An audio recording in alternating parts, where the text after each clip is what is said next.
Hey everybody, this is a quick video in case you have a Miele brand washing machine and you're getting an error F13. So what is this error and how to get rid of it? So this is a water intake fault, and so this could be happening for one of two reasons. Either your machine is unable to fill with water, or the sensors, the pressure switch that's going to sense the water in the machine is faulty. So hopefully it's the former, because that's a lot easier to fix. Otherwise you might just need to replace the heat pressure switch. But you can just check and make sure that everything is, that you're getting water. Obviously make sure that there's nothing preventing water from getting into your machine. Obviously number one is make sure there's water flowing to your house or wherever we know there's water there.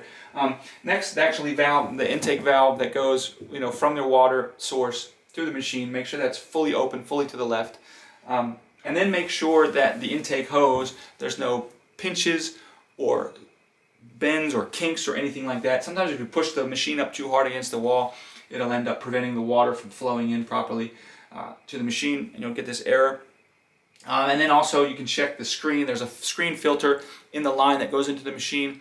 Make sure there's no debris buildup that would be preventing water from flowing. So hopefully that's what it is. If not, it could be the heat pressure switch that you'll need to replace. Or check the wiring to it or something like that. But anyways, hope this video helped you. Thanks a lot for watching. Have a great day.